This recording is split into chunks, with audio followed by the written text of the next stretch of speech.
Kembali lagi ngomongin orang hitam. Kalau Rivaldo gimana? Kronologi ketangkep. Yang pertama itu tahun 96. 2006. 2006 ya. 2006. Ya, 2006. 2006 itu sekitar Februari lah. Itu Di mana itu? Di kontrakan. Jadi dulu tuh pakai tuh ya udah lumayan. Dari sebelum tahun baru lah, sebelum tahun baru 2005 itu ya kan. Itu lagi Ya. Itu pakainya sih waktu sebelum itu biasanya sih belinya ya kan, tapi karena setelah tahun baru itu udah nggak ada party lagi, ya kan. Jadi Ketangkep.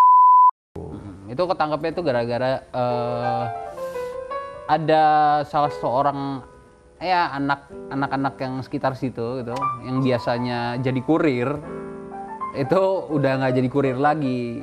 Dia sakit hati, berkhianat. Terus dia ngelaporin. Itu kenanya putus sidang itu 2 tahun tapi ngejalanin 1,5 tahun. Yang kedua? Yang kedua Tahun berapa? 2000 berapa? 2010. 2010. Iya, 2010. Bebas tuh 2007. Sama juga. Tapi sebenarnya itu yang terakhir ini, yang kedua itu emang habis make terus lagi jalan-jalan tuh temen saya yang semobil itu, dia tuh baru buka bengkel mobil gitu, bengkel motor gitu ya kan. Dia nggak punya mobil, jadi dia minta tolong saya untuk bawain onderdil, oli segala macam ya kan. Tapi kurang ajarnya, pas dia lagi jalan pulang itu, dia minta mampir dulu sebentar. Nah, mampirnya sebentar itu dia tanpa ngomong A, I, U, E, O gitu kan. Dia ngomong, dia cuma minta mampir sebentar, terus dia sebenarnya ngambil barang. Kurang ajar emang tuh orang. Akhirnya ketangkap di situ. Iya, ketangkap di situ. Karena yang nyerahin barang. TO-nya dia berarti ya? Yang nyerahin barang. TO-nya nyerahin barang ya. Apa saja berarti ya, sama kayak ini berarti ya, sama Pak Gogon. Itu divonis itu 7 tahun, tapi ngejalaninnya itu 4 tahun 7 bulan. Gila ya. Sebenarnya kalau di mata Pak Gogon sama Rivaldo ya, apakah hukuman tuh pantas segitu? Yang jawab siapa? Silakan. Sebetulnya saya juga heran itu Mas Dani.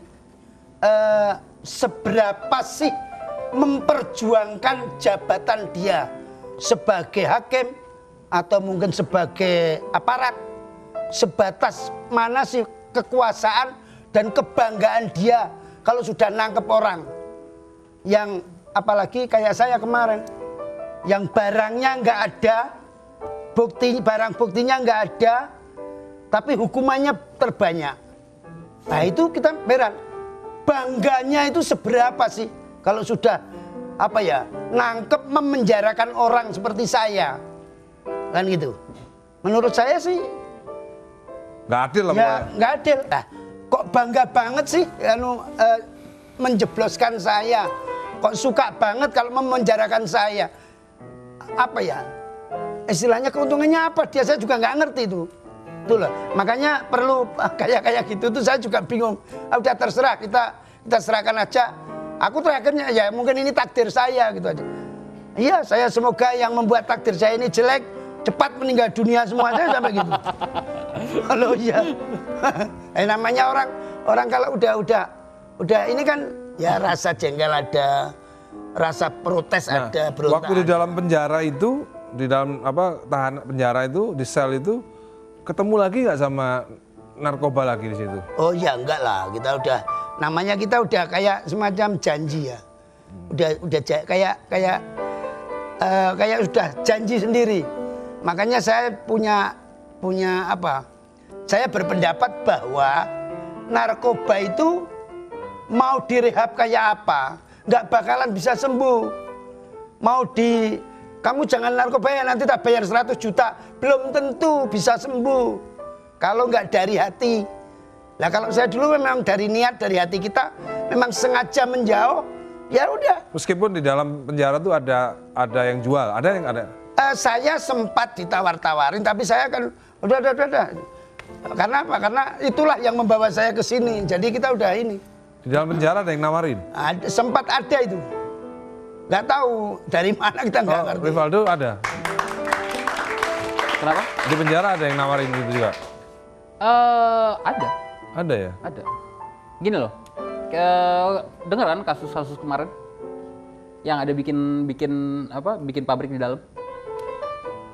Iya pernah lihat. Ya, Mas Freddy. Dia tuh bikin di dalam, ya kan? Soalnya kalau misalnya itu lab itu nggak perlu besar kok. Lab tuh nggak perlu besar. Yang penting ventilasinya bagus, ya kan? Di dalam itu udah over capacity banget, ya kan? Dan rata-rata di lapas narkotik itu semua pengguna, rata-rata, ya kan? Nah, selain pengguna itu cuma yang bandar-bandar besar itu produsen bisa buat dong. Iya. Melihat pangsa pasar di satu tempat yang tertutup, yang polisi nggak bisa masuk, segala macam nggak bisa masuk, lahan basah. Jadi adalah yang korup di mana-mana ada. Setiap lini ada. Ada. Kita nggak nyebut siapa kayak gimana, enggak, ya kan. Tapi kalau misalnya ada kesempatan hal seperti itu, terus dimanfaatin sama mereka, itu loh nggak heran kalau misalnya sebulan itu 1 M. Ya gini, artinya narkoba tetap harus diberantas. Ya. Karena itu memang artinya merusak generasi muda. Cuma di balik itu, coba diselidiki dengan Kalau bisa itu jangan dimasukkan telak narkoba, ya kan? Sebenarnya mungkin ya yang dipengenin sama Mas Gogon ini, Pak Gogon ini, ya kan? Itu emang narkoba itu harus diberantas gitu. Berantas. Tapi gimana cara memberantasnya itu yang perlu direvisi. Mungkin maksudnya seperti itu.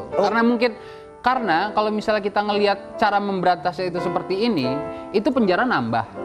Ya kan, penjara nambah itu berarti devisa negara kepake buat bikin penjara. Belum tentu juga ntar setelah keluar itu orangnya jadi bener, ya kan? Kalau misalnya kita pikir logis, setelah kita 4 tahun di dalam, ya kan? Kalau kita nggak punya koneksi, nggak punya teman atau kayak gimana, kehidupan kita cuman orang-orang yang di dalam, keluar nggak punya pekerjaan, mereka mencari kerjaan kemana lagi? Ke bandar-bandar. Iya. Itu yang nggak sehat menurut saya.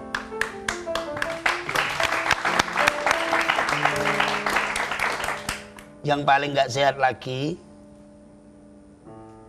bandarnya itu justru aparat, oknum.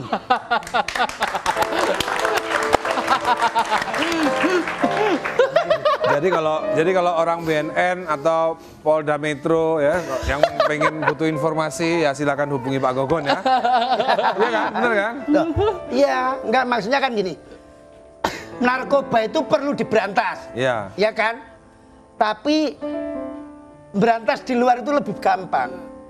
Berantas dulu di dalamnya. Berantas dulu. Baru terberantas. Maksudnya berantas aparat-aparat yang ada hubungan Iya dengan dong. Iya, Narkoba itu kan sebetulnya tidak masyarakat aja yang make. Oknum polisi itu juga doyan semua. Namanya siapa? Aryo. Bener saya lebih dibilang bukan sebenarnya saya. Oh, ada istilah yang lebih keren ya? Enggak, saya sebenarnya pelaku bukan. penjajahnya sebenarnya. Kalau tante-tante artis ada nggak? Saya ada 3 orang. 3 orang? Apa suaminya kurang memuaskan atau?